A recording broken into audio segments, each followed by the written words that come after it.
somewhat explosive. That's how Donald Trump describes his tariff program, which went into effect on Wednesday at midnight.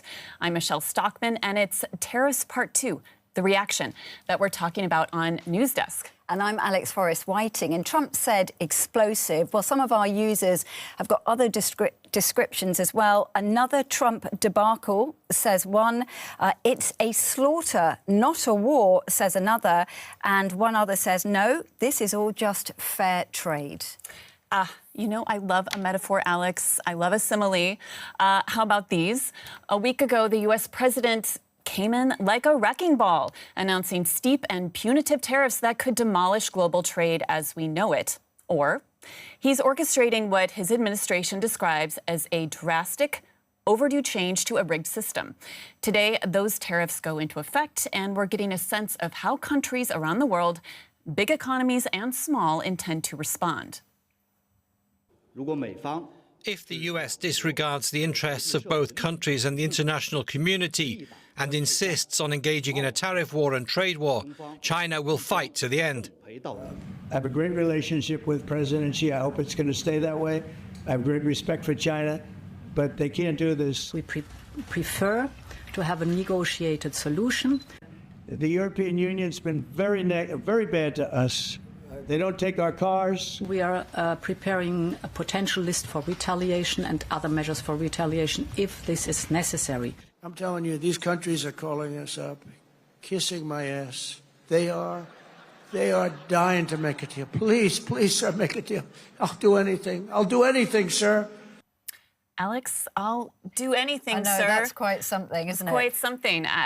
Trump, they're taking a stick to the global trading system and expecting a lot of carrots in return. If you were with us last week, we talked about what Trump is hoping to gain from these tariffs. This week, we're looking at how countries around the world are responding. And we're using a lot of words that start with F to kind of frame this discussion. Are they going to fight? Are they going to fold? Are they going to freeze?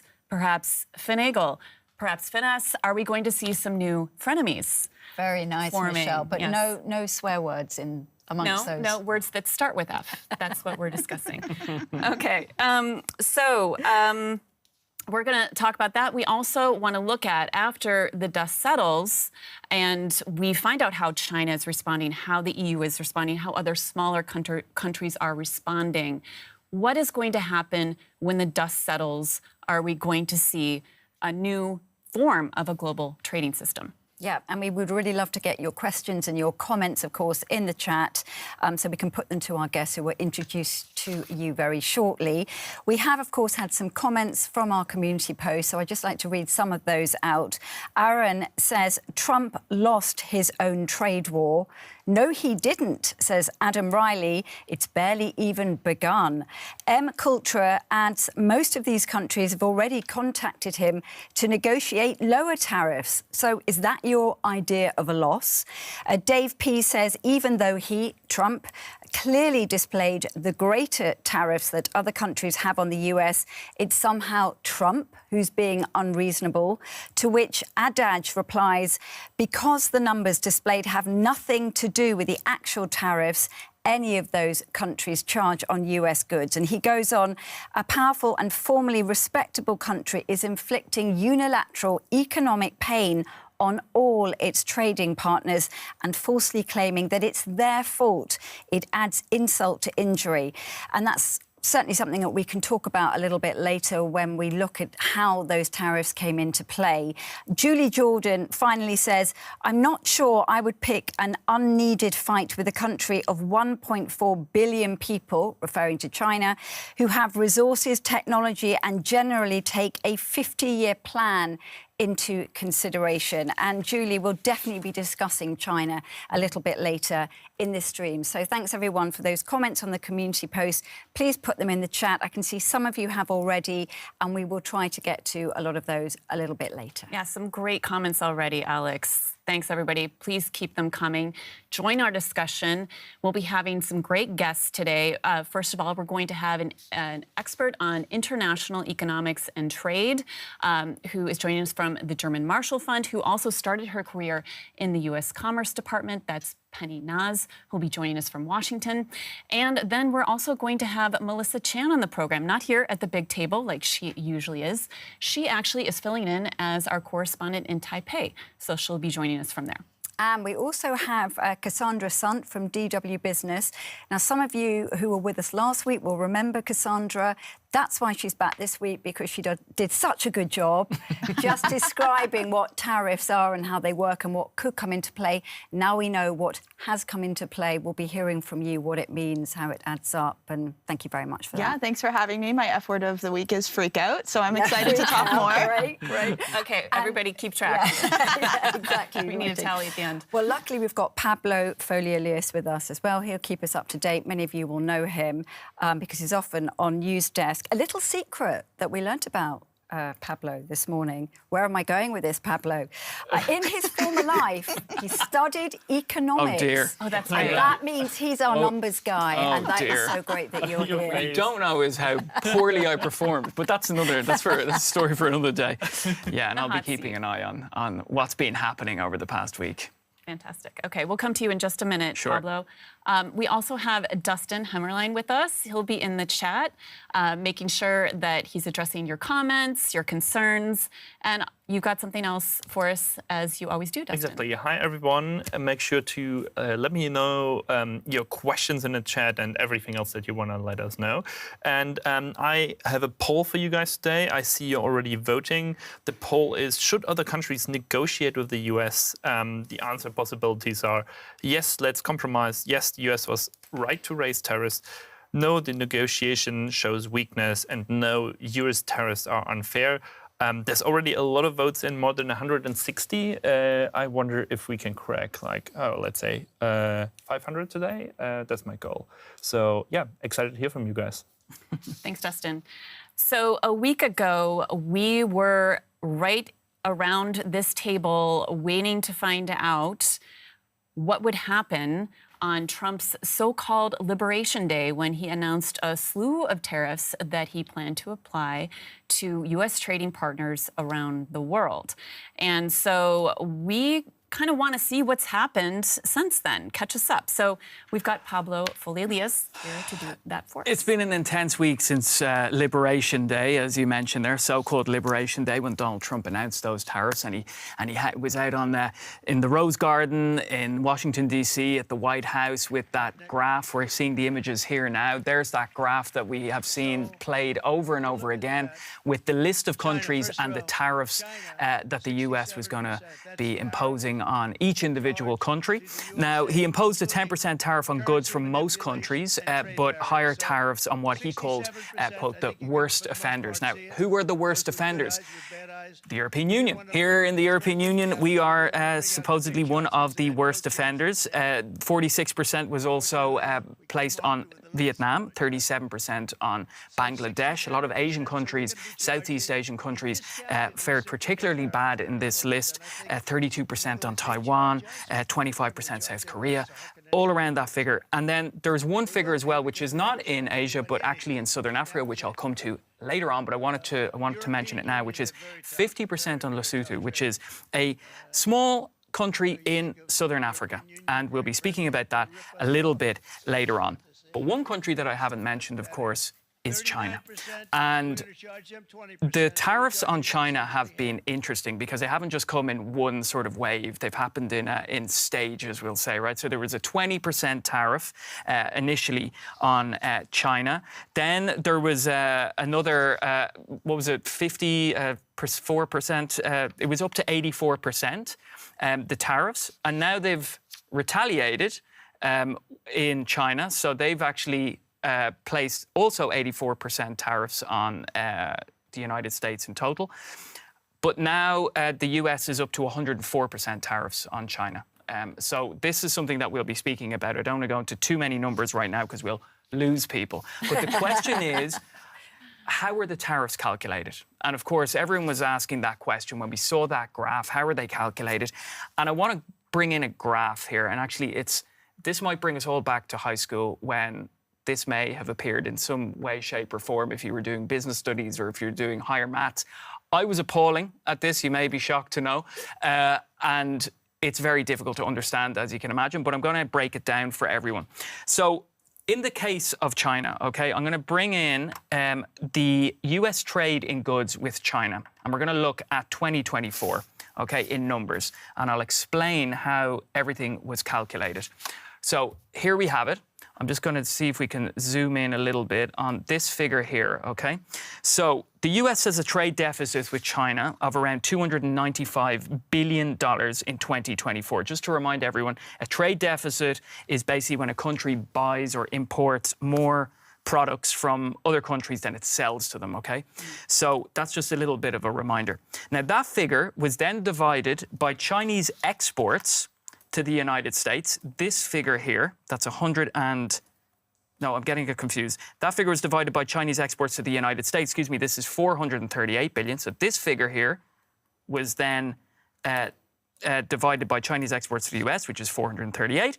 The result was 68% more or less, which the US administration interprets as an unfair trade advantage that China holds over the US. From there, the US divided this by 2. I'm sure I've lost everyone because it's quite complex. But basically what they did was they divided that figure and they came up with 34%. And with that tariff, they then slapped on another 50% on top of that to bring it up to 84%. And there were already 20% tariffs already in place. So when you add those 3 figures up, you get to that 104% tariff that China now has, which is an astronomical figure, really, if you think about it. So it's essentially, for a lot of people, there's a lot of criticism. A lot of economists have criticized the use of this system that the Trump administration has used. Many have said it's a very simplistic way of looking at how trade is calculated, and it's not so simple to just look at the numbers this way. You have to look at other elements. And essentially, this is what we've been seeing, right? So I think this is sort of a good point for me to take a little break and step back, and hopefully I haven't lost everybody.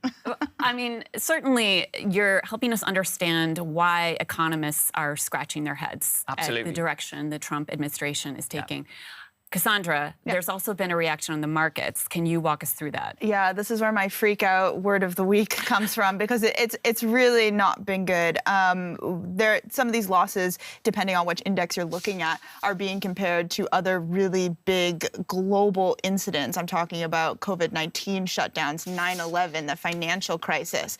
Some of these, depending again what index you're looking at, are going to be more severe. But we're talking about a 600-point loss on the S&P 500, for example, over about a week's period since this. We've got some graphs of that, right? I've got the graph here. Yeah. We can actually take a look. So the S&P, yeah? Yeah, I'd love to look at the, we can look at the month, because I think that's quite helpful.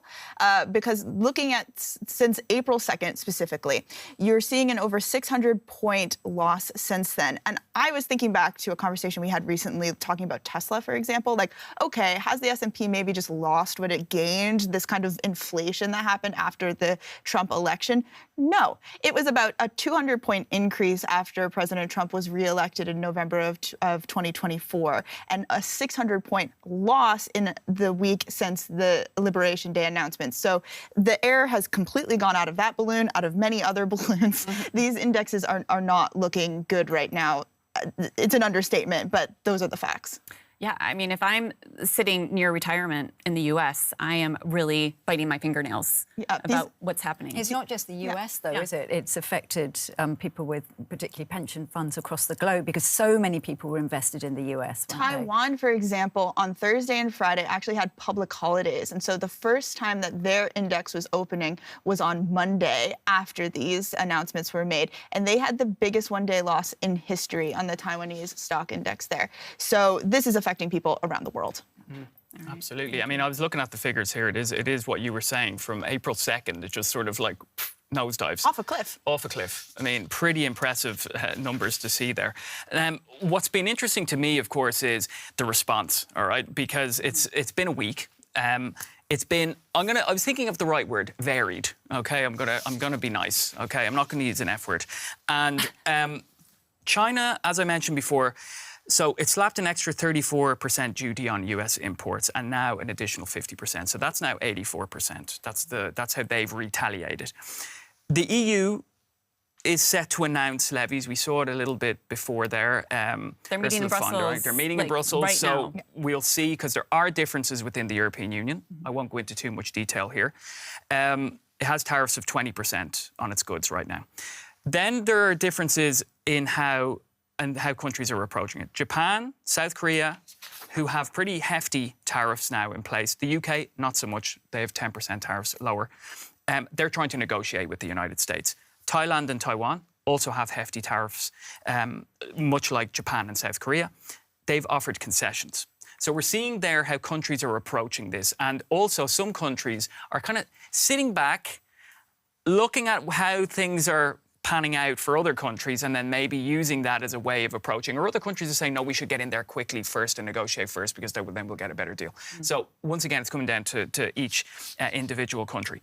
Now, going back to Lesotho, which I mentioned a little bit earlier. Yes, we're going to talk about one of my favorite things, which is jeans. We're just going to... Jeans, me too. Yeah, all right, love we'll talk about this afterwards, Michelle, sorry. about our love of jeans. But I want to bring in a map, because I'm a map man. I am obsessed with maps, I must say.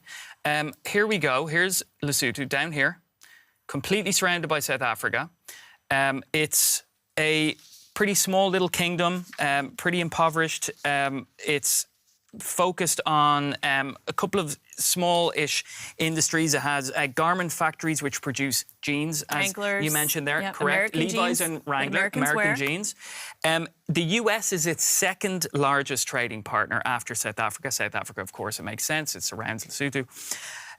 So it's a major textile exporter, and it's facing a 50% levy on its exports to the United States. And why 50%?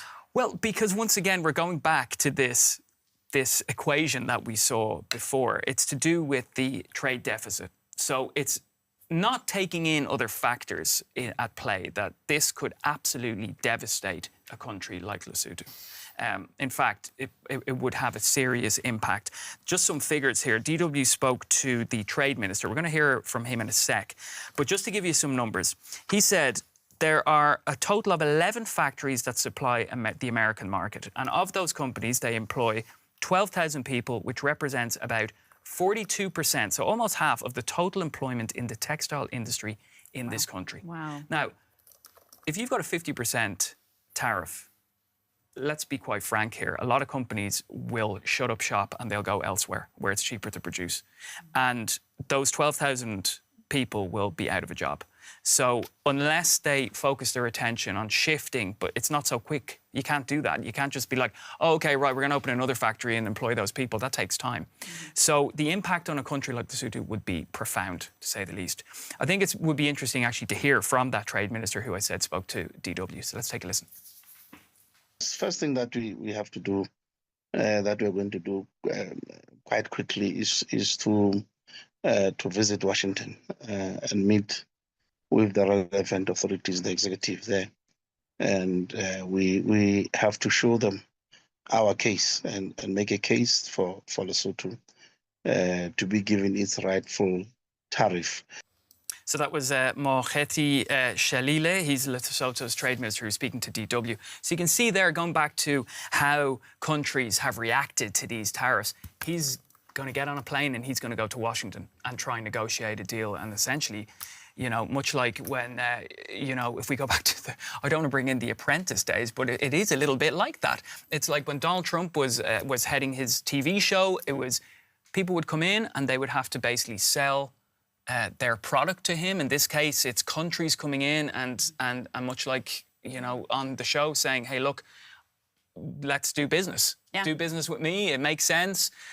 And maybe they're lucky, maybe they're not lucky. It just, you know, but this is very difficult for a lot of countries around the world. Yeah, and I hope we're going to find out a little bit later from Penny what that process might actually look like. Absolutely. How the Trump administration can handle all those negotiations of people who really do want to talk, countries who want to talk, who really are in dire straits. Yeah, absolutely. And I mean, a lot of countries that were affected, I just want to put this in as well, have already been affected by the fact that USAID was also cut. So, you know, this is a real sledgehammer for a lot of these countries that have been, you know, hit hard. Another metaphor that can describe the situation, Absolutely. a sledgehammer, right? Absolutely. Well, go ahead. Yeah, we just got quite a lot of comments. Thanks very much for everyone so far. Just want to read one. Philippe de Costa, this smells like the blueprint for a future martial law. Global instability, protests, looting in the streets, countries raising defence readiness levels. That's a way to stay in power. So that is his view. And then we have other people just asking, including some questions. For example, Bart van der Schoor says, what will the trade war mean for other major global issues like climate change? All this chaos can't be good. I mean, we're probably not going to have a chance to look at those issues, but it's a good point brought forward. That's a really good idea for part 3. For part 3. Part 3. And something that I can't find the comment now, but somebody was asking questions about why Australia had been hit so high with tariffs, and I know that we will talk about Australia a little bit later. So I see the point that you have made, and we will come back to that. So thanks for it. We definitely will. And I think it was Hooves who asked it was Hooves. OK, thanks, Hooves, for that. So right now, though, we want to talk about one of the countries that Pablo mentioned is going to fight, and that is China. And to do that, we'd like to bring in our Taipei correspondent, Melissa Chan. Hi, Melissa. Thanks for joining us. Hi, Michelle. How are you? Good. Hi, everyone at News Desk. Hi. Good to see you guys on the other side. Yeah. So it appears we have a little bit of a delay, so I'm going to just run into the question and then we'll wait for your response. So first of all, I'm wondering what is behind this 50% tariff number that China slapped on the U.S. today, bringing that tariff up to 84%. What's behind that? Is there any symbolism there? Well, I mean, it's part of China's overall strategy of aggression that we've seen over the last few days. I mean, it is consistent with their behavior, and in many ways, both countries have sort of boxed themselves into a corner with nationalism, right? Trump's version of nationalism, America first, and Chinese propaganda that has been built into the authoritarian system since childhood. And so it's going to be really hard for either of them, but particularly for China to back down. So they have to sort of respond in kind. So we're seeing that with the tariff figures. And really, you know, Beijing thinks and believes that it can last longer than President Donald Trump. Trump has told the American public that they are in for a very rough ride, but that it's going to be worth it in the end. But China is an authoritarian system that is less answerable to its citizens and believes it can ride it out, and has also kind of prepared the citizens for taking a little bit of pain in the short term for medium and long term rewards. And so that's kind of the context in which I think it's happening. It's very interesting with China. They're actually taking what I call a three-pronged approach. Yes, there's the aggressive aspect of it, but there's also an element of they being the ones who are the stable genius, right? The calm one. I know just earlier you guys talked about climate change. You don't want to touch that. But, you know, here is the country that believes in climate change, that believes in science, that believes in vaccines. It's not the United States right now. It is China, and they seem to be rising and coming across as the voice of reason, as the country that other countries can trade with. Because you're having a serious moment where people, short term there's panic, but there's going to be a medium and long term thinking that each country has to do in terms of how they deal with the United States and then how they deal with China. And right now in that calculus, yes, President Trump might not be president one day, but whether another mercurial leader takes over in another set and round of elections in the United States and continues with this sort of chaos, partisan chaos, is really highly questionable in terms of its possibility. And whereas you have Beijing, an autocratic state, and lots of democracies might not necessarily like that, but for now, it is coming across as the stable one. So it's a two-pronged approach that actually seems to almost be in conflict with each other. First with the aggression, but then second as the calm voice. And the third thing is just really quickly, they're also, of course, taking formal action, legal action. They filed a formal complaint at the World Trade Organization. So relying on those institutions, those global institutions that President Donald Trump does not really much like. All right. Yeah, I mean, one thing we know about China is it definitely does take the long-term view.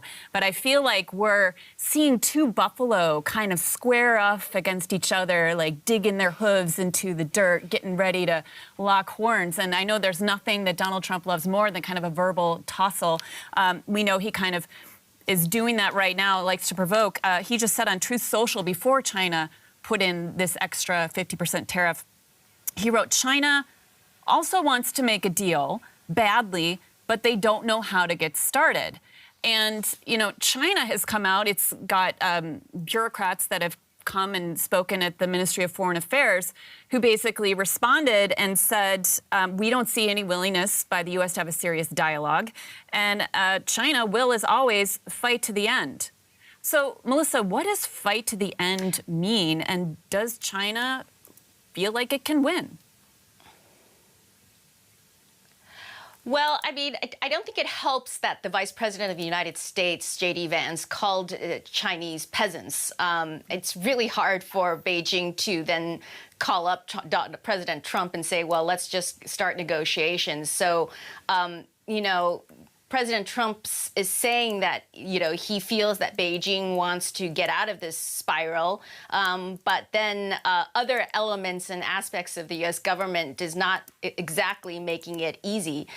In terms of fighting to the end, I mean, look, as I mentioned earlier, it's an autocratic state. So it believes that it can hold out longer. It's that simple. Of course, China is answerable to its citizens to an extent. We've seen over the years moments where people protest and actually put some pressure on the government there. But you know, they are less answerable. And China's toolkit is very expansive. The very fact that these two countries can't decouple, these two countries have such strong economic relations. I mean, they're crazy things that China can do, but hey, we're in the world of crazy right now, so why not, right? Yeah. I mean, for example, China produces a lot of the world's pharmaceuticals. What if they just decide we're not going to export any medicine to the United States? How's that going to impact citizens there? So I think that, you know, from the Beijing perspective, they feel like they can do a lot, and they really still haven't really pulled out all the punches. I just want to jump in, Melissa, just with some comments that we've had a lot on China. Zed Xavier says, America picked a fight, China responded. Nile Chatuverdi says, domestically, the Chinese economy is in a pickle. With increase in tariffs, they risk shutting down exports, which contribute a quarter to their economy, but not retaliating makes Xi Jinping look weak. And I guess that was the point that Michelle was saying, wasn't it? These two buffaloes sort of squaring off against each other. Neither man wants to look weak in this situation. Let's talk about the man behind China's response, Xi Jinping. Tell us how he's driving this. Okay, so one thing about President Xi Jinping, Secretary General Xi Jinping, rather, is that, and you know, we know very little about him, right, as a leader. But we do know that he was a teenager during the Cultural Revolution. He was a sent-down youth. Right, his father was an elite member of the Chinese Communist Party, and so he was actually punished during the Cultural Revolution, left the big city, went to the rural country, and in essence missed out on a big part of his education. He eventually got a university degree after the Cultural Revolution ended. But in terms of what he knows about economics and Econ 101, he didn't take it. That that much we know. And how much he's been willing to learn during his leadership is unclear. There are some signs that he made some early mistakes during his leadership, and it looks like he has sort of adjusted a little bit and have started listening to his economic advisors more. But still, his understanding of economics is quite limited, which makes it a very scary situation on that front. Now, in his political leadership, of course, he is a strong man. He regards himself as such, and of course that makes it that much harder for him to be able to sit down with another very strong personality from the United States to sort of de-escalate. These are two men, President Trump, Secretary General Xi Jinping, who it's just two personalities that are very hard in terms of sitting down to de-escalate things. So we're kind of in a really bad situation. All right. Well, perhaps we have someone who can join us who can help us figure out what might be able to bring them to the negotiating table. That is Penny Naz. We'd like to bring her in. Nice to see you, Penny. We understand that you are an expert on international economics and trade, and also that you started your career in the U.S. Commerce Department. So what I'd like to ask you is, what might be the right conditions to bring China and the U.S. to the negotiating table? So thanks for having me today. When I think about where we're headed on the negotiations, I go back a little bit. One of the problems that we've generally had in international trade in the past has been it's very hard for equal parties to come together and negotiate what's known as free trade agreements. And so the United States and China, the United States and Europe, in both cases, we don't have free trade agreements because coming together as co-equal partners or people, parties that believe that they are of equal weight is something that's been more problematic. We tried between the United States and Europe to negotiate a transatlantic trade and investment partnership. We ultimately were unsuccessful in that, in part because of the political dynamics in both places.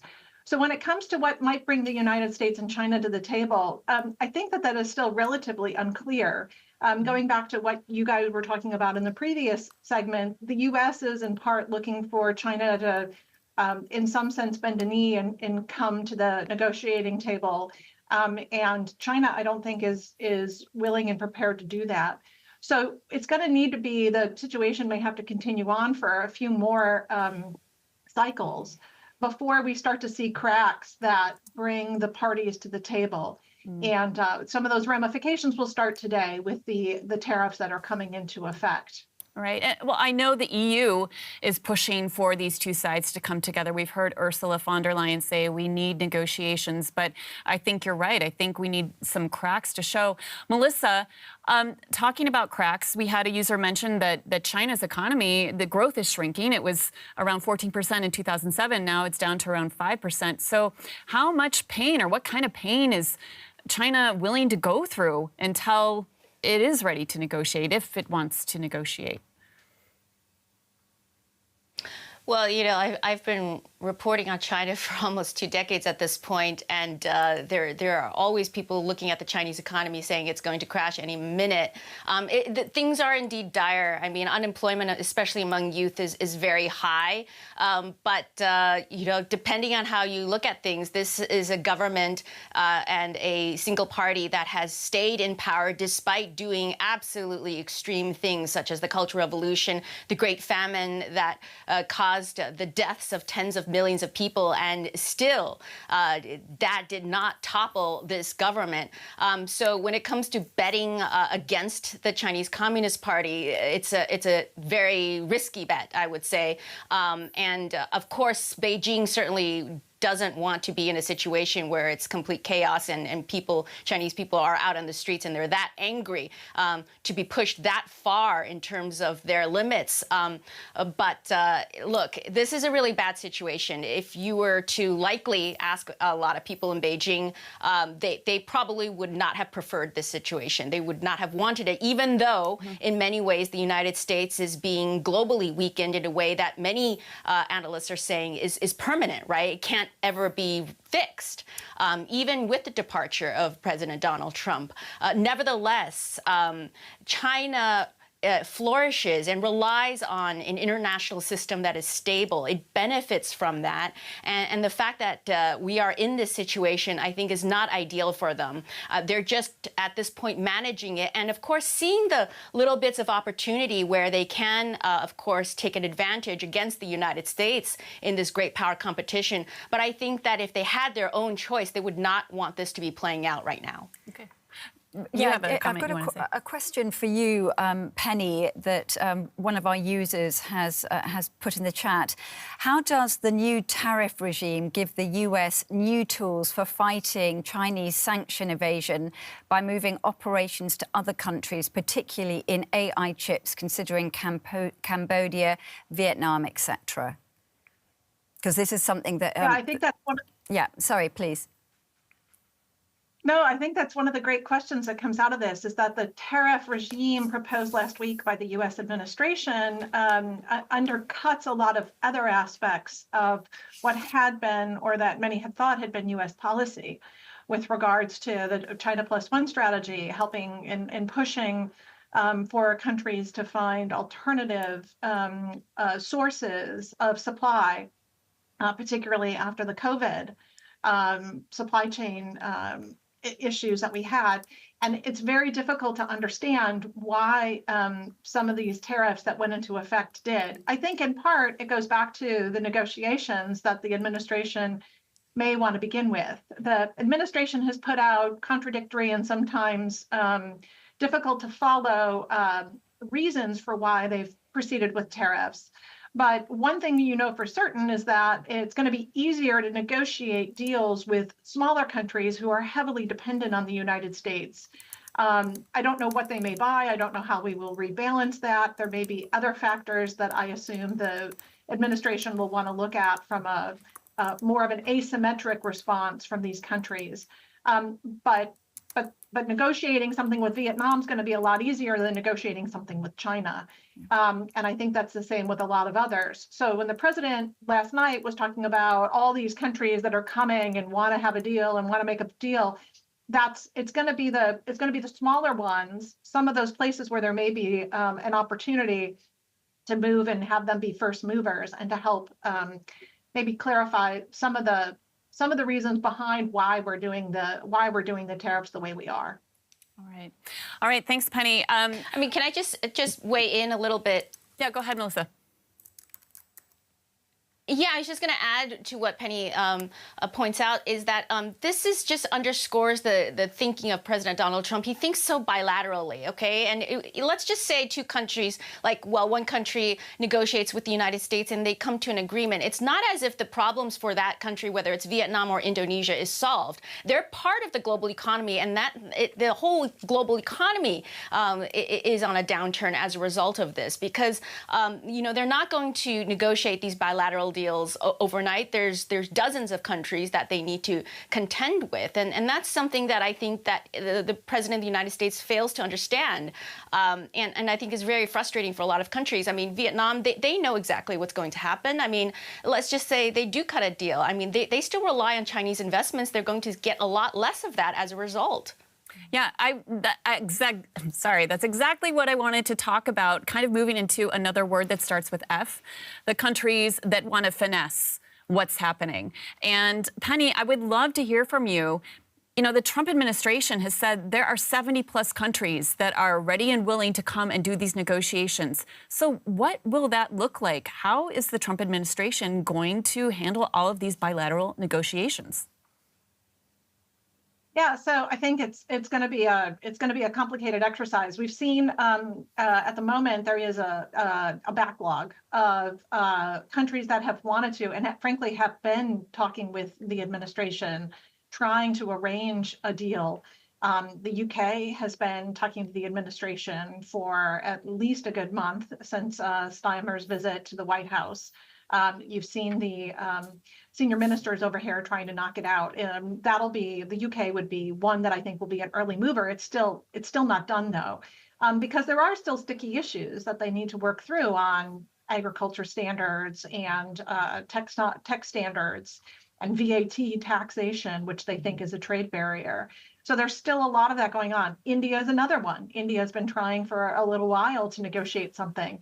So there is a backlog, and there is a serious lack of manpower in some parts of the administration to do these negotiations. There are parts of the government, career staff, who are very skilled at negotiating these things. I'm not sure they've been brought into the process of yet. It's a more political process for this administration. And as such, they're actually looking at bringing in some of these law firms that they have been negotiating deals with.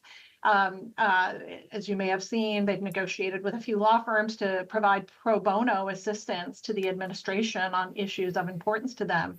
And they may start bringing in some of the trade lawyers from outside the administration, just as they've done with other parts of some of the work they've wanted to do, to try to push some of these agreements across the line. Again, I think they're going to go for people that are their allies, and they're going to go for people that they like, and they're going to go for ones that are maybe relatively easy to get some momentum going to start to set some of the parameters and the pace.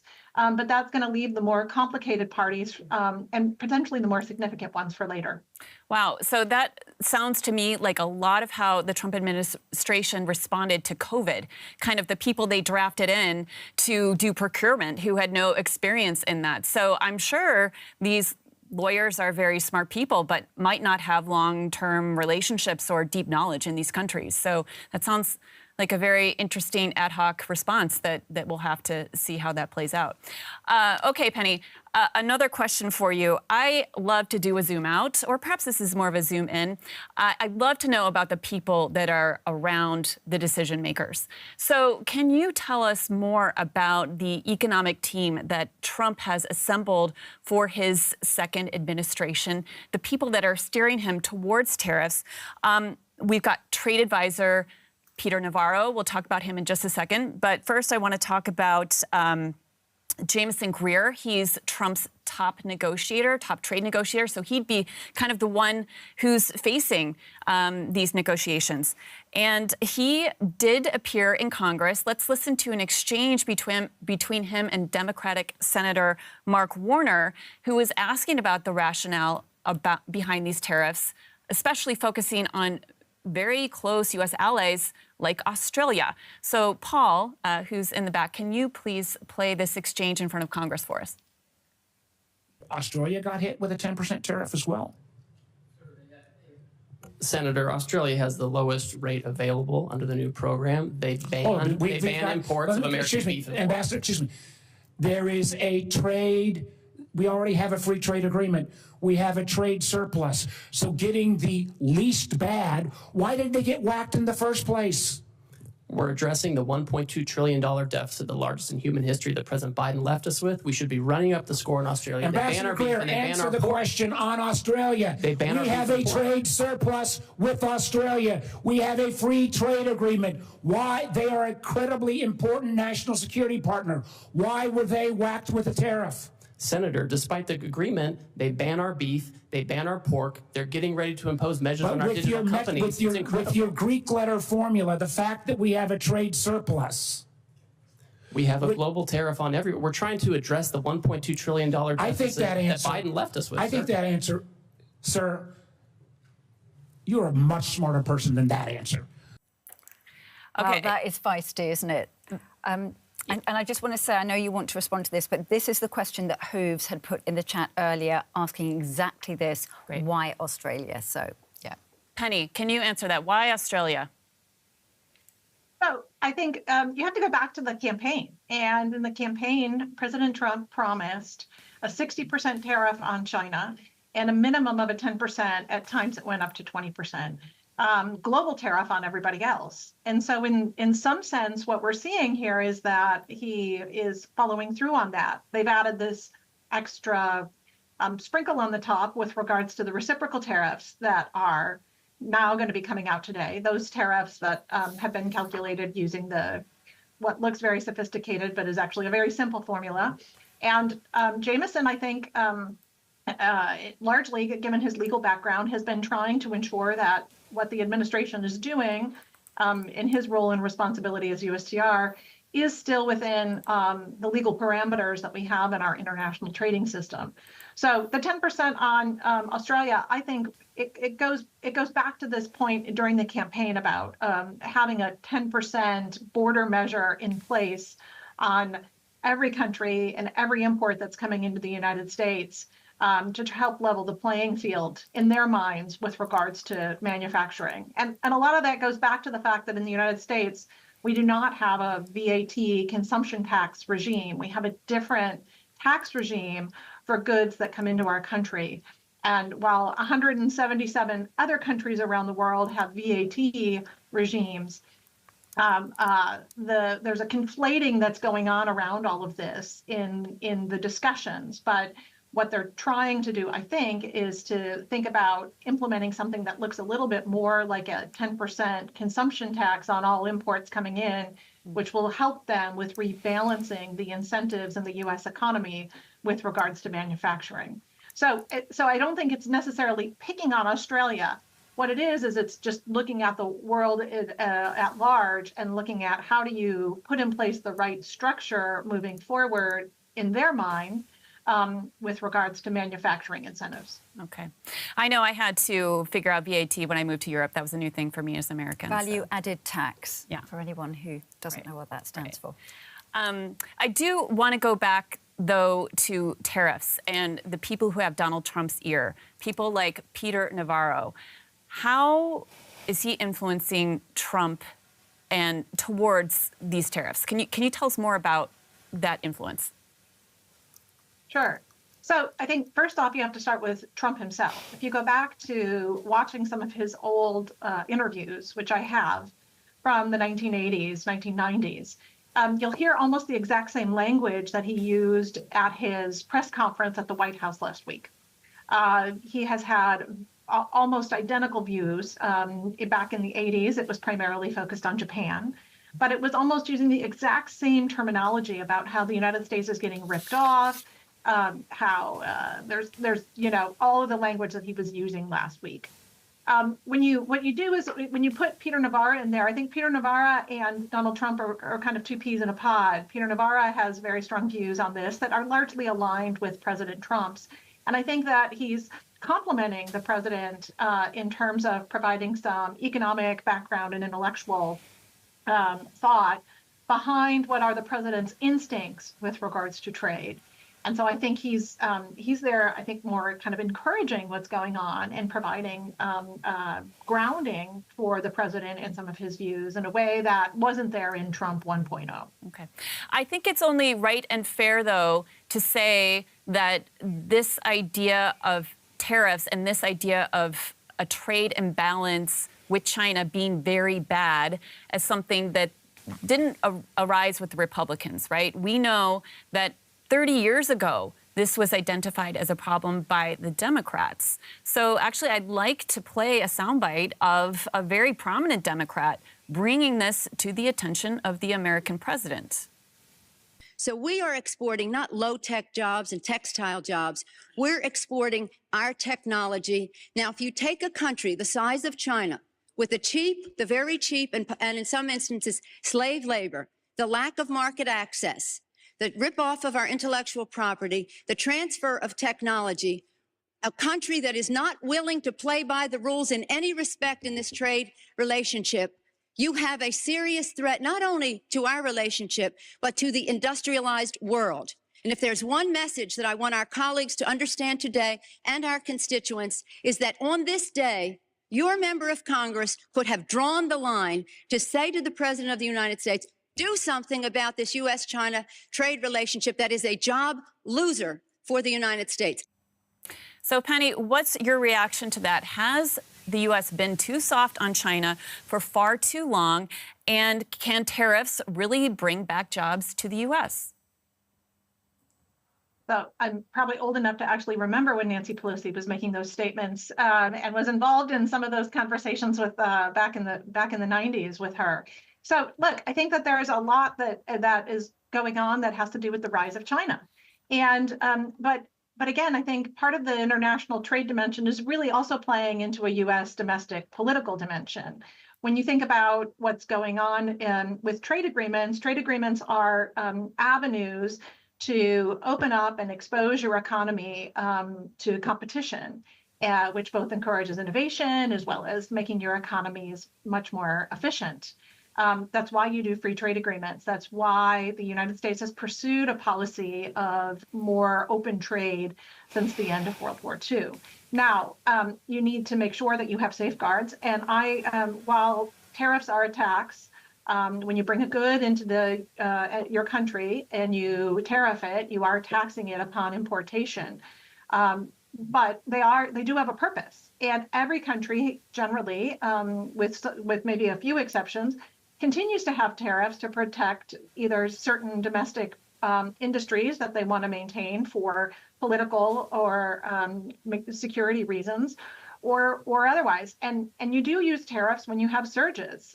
We have seen that in the past as well. I think the U.S. continues to struggle with what's not just the bilateral issues with China, but China's vast overcapacity in certain sectors, which distort not just the bilateral trade, which has been shrinking over the past few years, but actually provides enormous overcapacity in global markets, lowering prices to a point that makes it difficult for any country to compete with kind of the manufacturing juggernaut that China has become.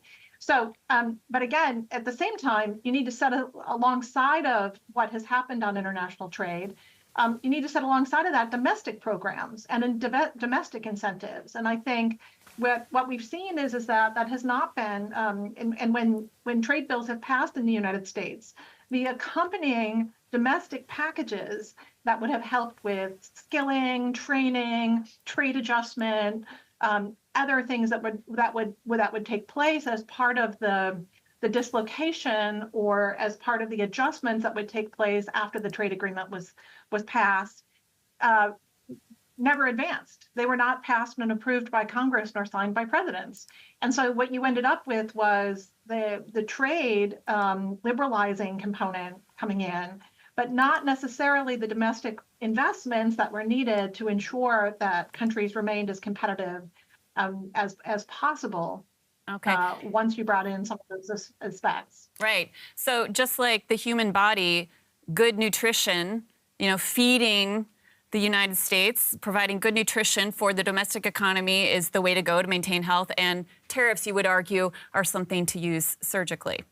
Okay. And let me just come up with a few comments that have been made. Darren Otinga says millions of Americans are sick and tired of Europe and China creating unfair rules and restrictions to create an imbalance that puts billions of American dollars into their coffers. And MEH says, simply put, the US cannot afford to allow open access to Chinese goods while it continues to lose whole industries. If anything, these tariffs might be too little, too late. So slightly different views there in our chat as well. Right. Okay. Thanks, everybody, for your comments. Keep them coming in. I'd like to go back to the table now, though, and talk about some more responses that we're likely to see. Countries that are deciding to maybe fold and just kind of take what's happening. Cassandra, can you talk me through some of those countries who might be signaling they're going to go that way? Yeah, we've talked about the United Kingdom a little bit, and that's a very interesting example in my view. Keir Starmer, the prime minister there, really embodying this stiff upper lip British kind of sensibility, right?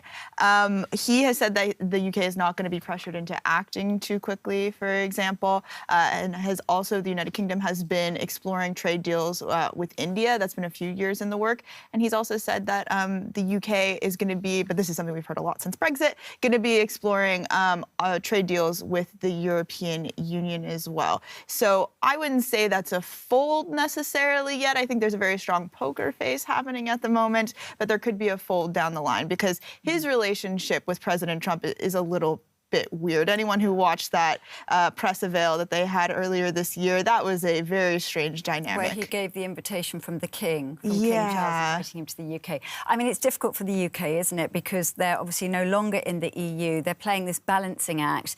They don't want to really upset the US, but they also, particularly Keir Starmer, doesn't want to be further away from the EU.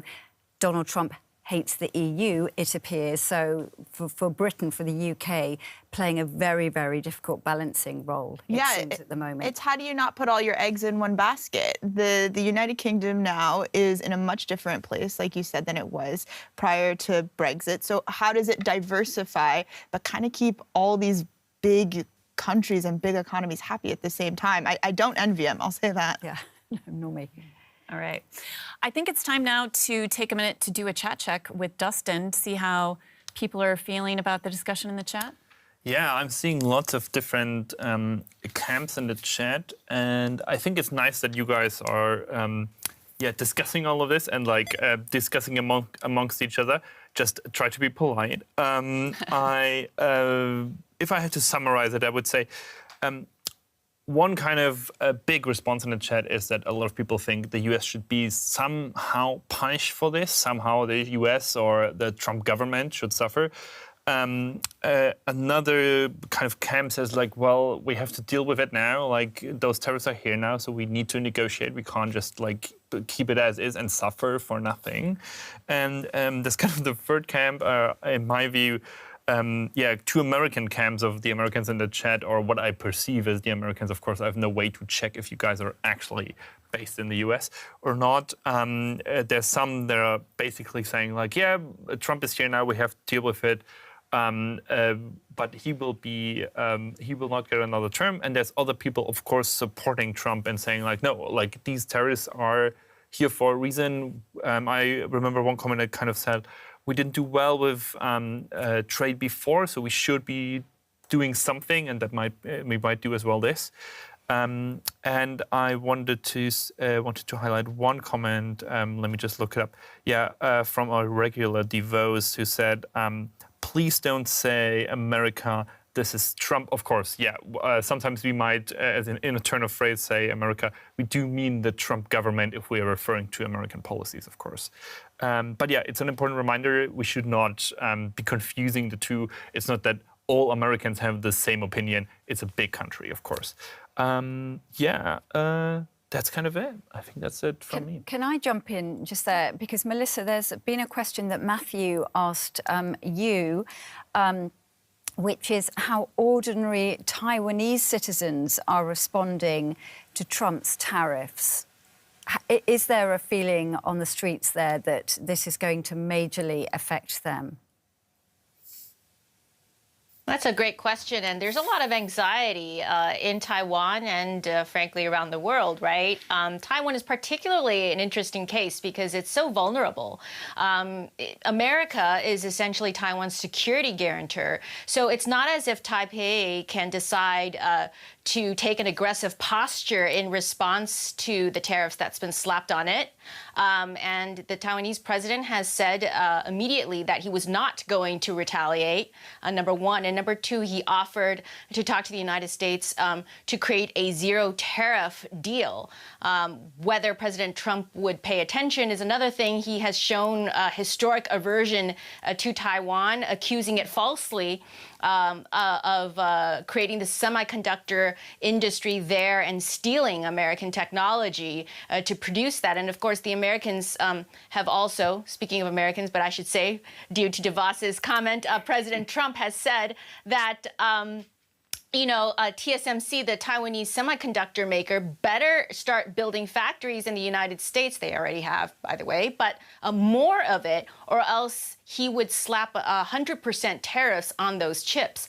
Now, I'm not entirely sure that's actually a winning strategy for the United States because it's American tech companies, American electronics companies, and so on, and the American AI industry that is so hot right now, that is relying on chips that are created by TSMC. So in the process of making that threat, it's also a great concern for Silicon Valley in the United States if President Trump moves forward with that threat. And of course, given where we are today, it's hard to predict. People maybe a couple of weeks ago would not have believed he would do so, but we don't know what he will do when it comes to Taiwan next. So there is a lot of anxiety here. Right. Okay. Thank you.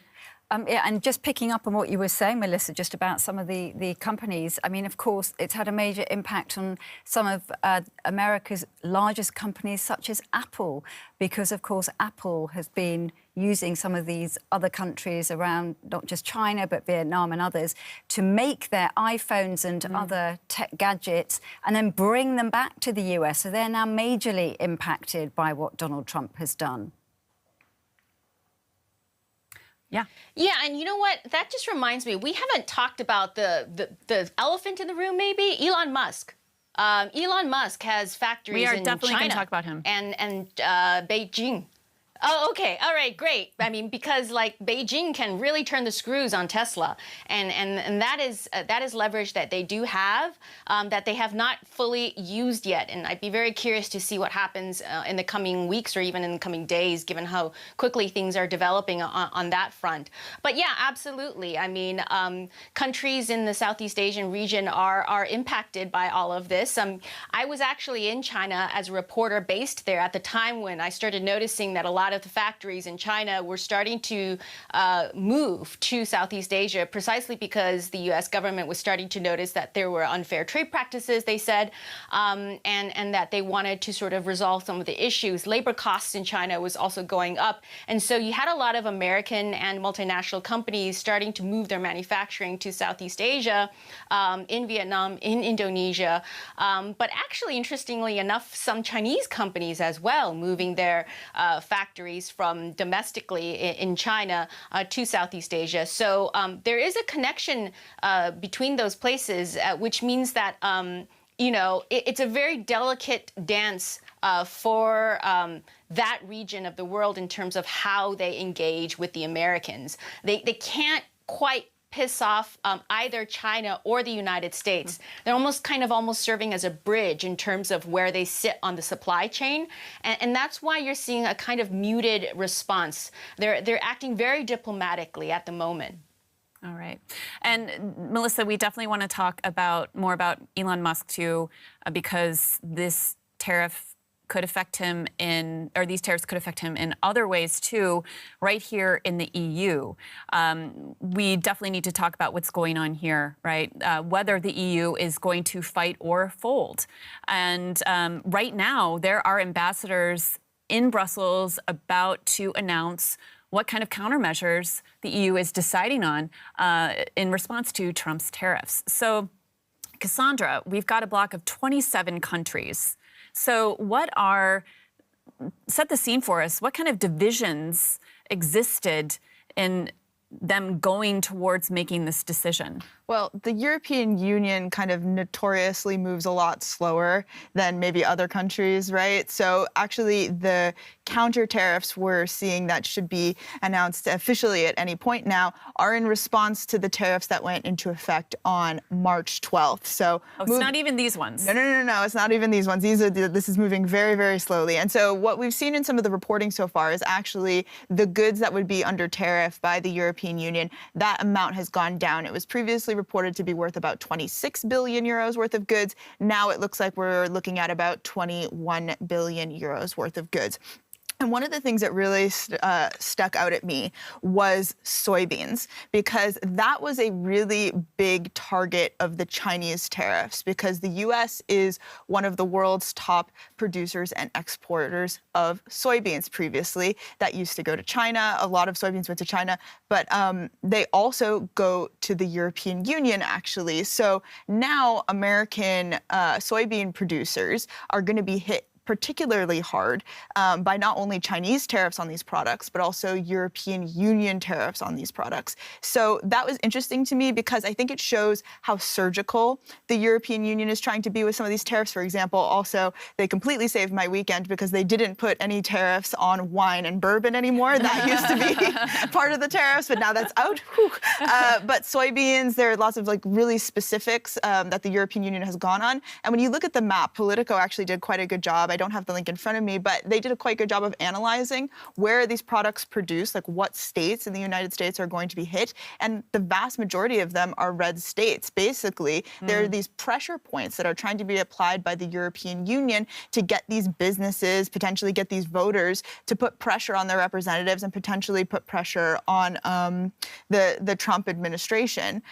So that's the higher level European Union response right now. But in terms of the individual member states, like how do you keep all these kittens in the basket, right? When you have different sized economies, when you have different interests at play, that has been difficult. One of the reasons that the value of the tariffs that the EU is imposing on the United States was decreased was because of some pressure from some of the member states. They didn't want some of their products like wine to be hit quite so hard.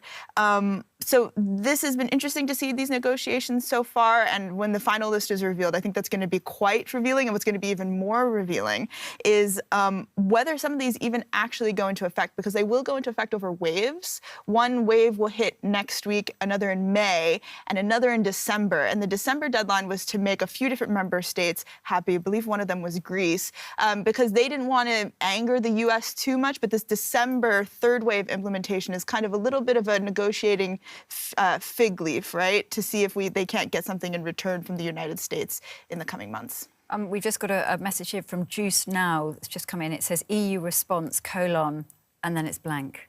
But that actually isn't true, because what you're saying is they are doing it, but they're doing it strategically and surgically. If you want, I found it on Politico. If Paul wants to, I just can show. There's two. I think it's this one that you're talking about, because I saw it myself. It's not quite a map that I found, but it's a graph. So you can even just look with the colours, right? Just you can't really see it too clearly. But if you see here, the bit in the middle, that's agri. So that's agri tariffs hit red states harder.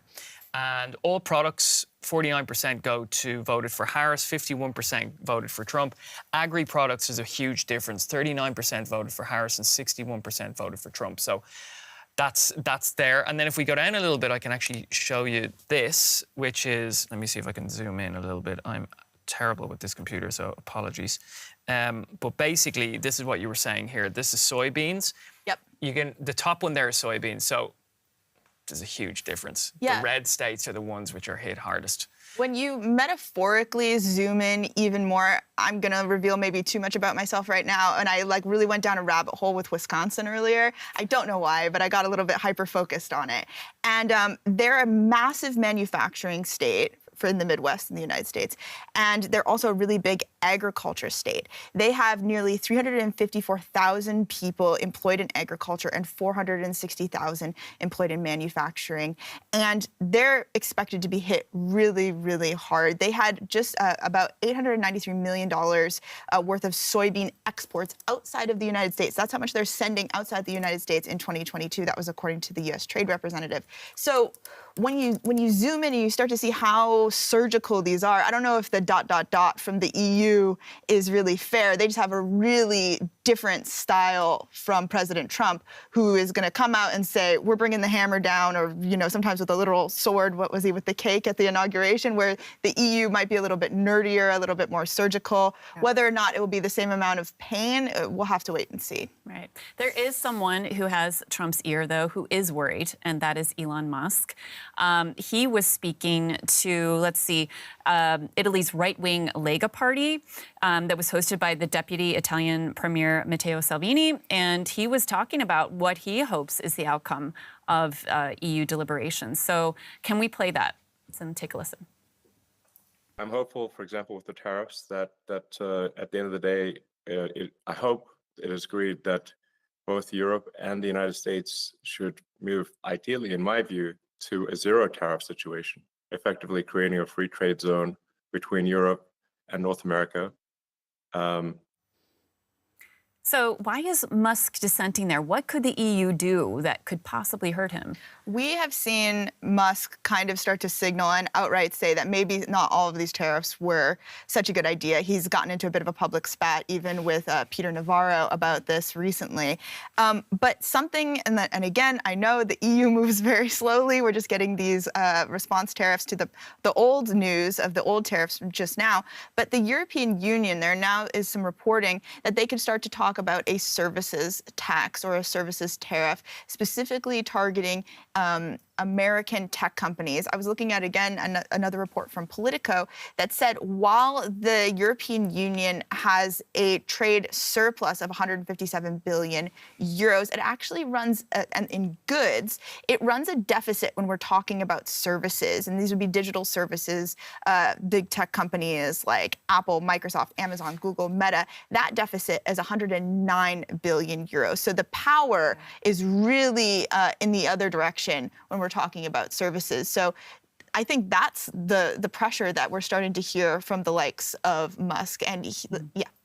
Let me just jump in here, because we've just got some news that the European Union have voted to approve retaliatory tariffs on $23 billion worth in goods in response to the US. So that is just coming in now. And as you said, that was from the previous tariffs, not the ones that have just been announced. So that's 23 retaliatory tariffs, 23 billion. And the amount, I think, is... I don't know what percentage that is, but it's $23 billion worth in goods. Right. Okay, so we're hearing what the EU's response is now. I think it's time, though, to look at what will happen when the dust settles. As you mentioned earlier, Penny, there's going to have to be some fissures that happen first before countries really are willing to settle down and negotiate. And, one of the questions that actually Donald Trump faced when he announced these tariffs was what could happen should countries like, or trading blocs like the EU decide, well, we've got another option, that's China. I'd like to play an O-tone from him, and then I'd like to get your reaction, Penny. How do you ensure, Mr. President, that these tariffs don't drive U.S. trading partners into the hands of the Chinese? I'm not worried about it. I'm not worried about it. If they want to be in the hands of the U.S., they don't want to be in the hands of the Chinese. And the Chinese have turned out to be really not very good at that. People that are with us, they're with us. But we cannot be taken advantage of any longer. I used to watch these deals for years. I've been talking about it for years. I've been talking about it for 35 years, how our country is being ripped off. I mean, 30 years ago it was Japan, then it was something else, then it was another group, then it was China. China's doing the best job of it, frankly. And it's just not going to happen, not going to happen. So, Penny, Trump says it's not going to happen. What would be the risks, say, if the EU decides to couple closer to China in terms of trade? Yeah, so I think there was a call this week between Commission President von der Leyen and the Chinese, and I think part of this came up as a very specific part of that conversation. It is true that at the moment, China does export a lot. It's an export-driven economy, and the United States has been the country that's taken in the largest amount of those exports. And if the U.S. and with the U.S. continuing to close its market, it's gone from, the U.S.-China relationship has gone from being 3.5% of the global economy to down to around 2.5% of the global economy in the last 8 years. And so what we've seen is that China does try to redirect some of those exports that initially had been intended for the United States to other parts of the world. Now, that is something that I think is playing into some of the European concerns. They want to be, yes, they want to be an open, free economy, but at the same time, they don't want to see a huge influx of inexpensive goods that come in and also decimate some of their industries in the short run. And so I think what you'll see is that the Europeans will come forward with some measures that will, I think, monitor potential surges coming into their countries and will take some immediate action under some of their tools to address any of those surges that could potentially negatively impact European competitiveness in the long run. Okay. All right. Well, I think it's time to kind of get to where we wanted to get to, which is what's going to happen when the dust settles again with these tariffs. Are we going to see a future of new frenemies? So, Penny, before you go, I wanted to ask you, what kind of new trade alliances might we see between the U.S. and other trading partners around the world once we see what happens? Yeah, so at the German Marshall Fund, we recently wrote a paper about starting to preview some of the things that we think will be big implications of what's happening on the tariffs, particularly if they stay in place for a long term. Tariffs are sticky. So they once they're in effect, they're very hard to raise and they're very hard to adjust because certain industries become very invested in them. Now, we identified kind of 3 areas that we wanted to really look at moving forward. One is what's going to happen due to the kind of the breaking of the trust. International trade, international economic relations really run on trust. And so with the United States and some of the actions they've taken, I think Melissa was talking about also just the way they're speaking about our allies is really impacting the trust. And that exists. And that's going to change both the form as well as the substance of trade agreements or any potential economic agreements moving forward. And so I think you will see also the development of potentially new blocs. I mean, it would make a lot of sense to me for the European Union to join in some of these Asian trade agreements, one that's known as the Comprehensive and Progressive Transatlantic Pacific Partnership called CPTPP. The US helped write it. They ultimately decided not to become a part of it, but it would make some sense for Europe, for example, to join that. It's a ready-made deal that they could join and develop deeper relationships with a lot of countries around the world.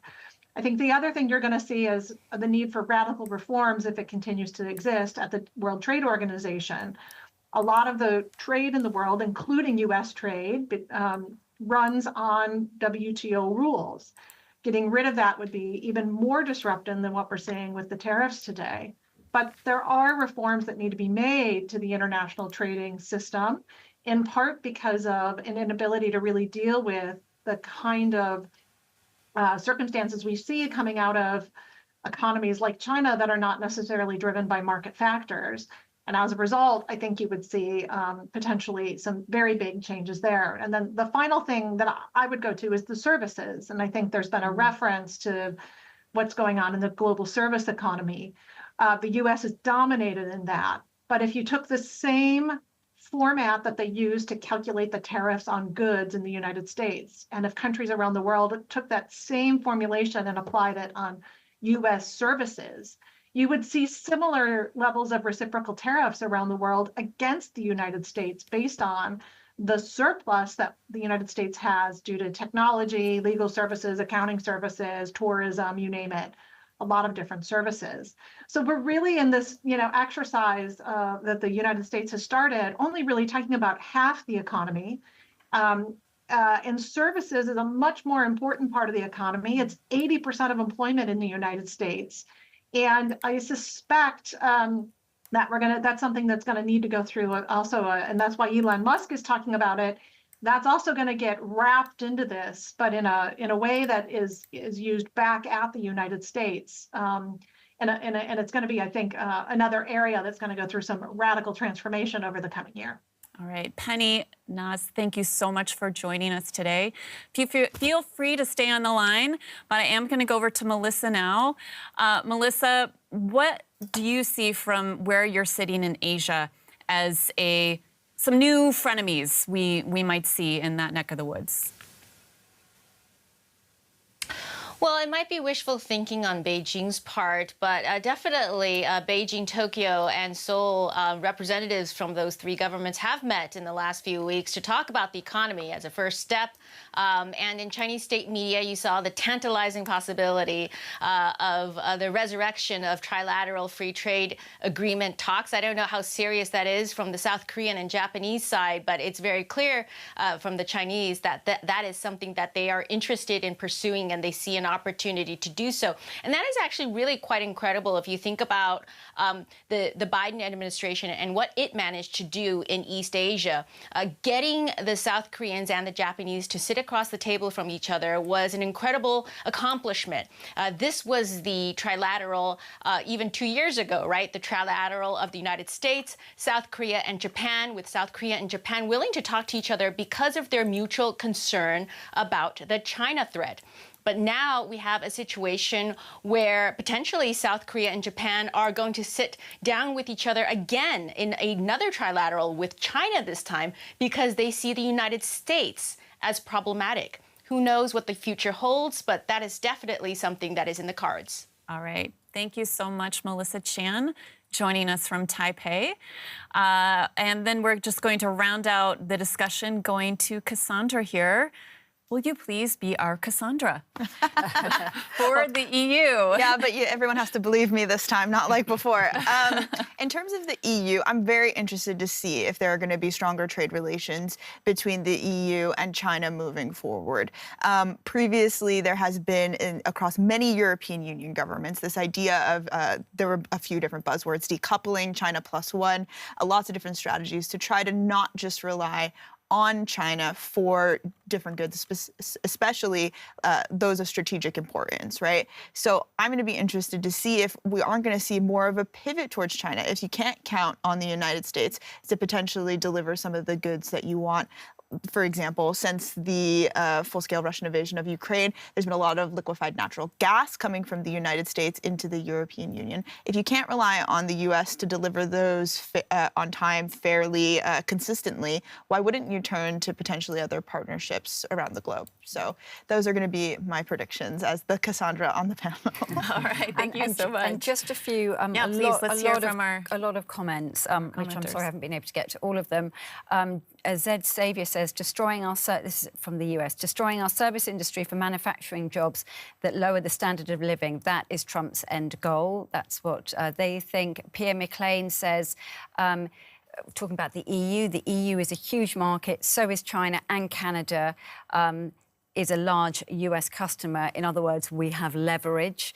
And Barativa says the EU should show some spine and fasten their trade deal with other countries rather than expecting an exemption from the US, because Trump will not give you one without humiliation, that's for sure. And a strong feeling from many people in the chat that countries should not give in to Trump with these tariffs, which of course is easier said than done when it comes down to the reality of what's going on in global markets and with everybody who would like to survive in terms of the economy. In terms of what we can expect for the next few years, I've not looked at every single country in the world, but I have looked at a few different forecasts for the economy, and they're all downgraded. So if what we're thinking about over the next few months is going to be pain versus not pain, a lot of these central banks are pricing in pain at this point. So for the next few months, that's unfortunately what a lot of folks are working with. Thank you. All right. Thanks so much, Cassandra, for joining us around the big table.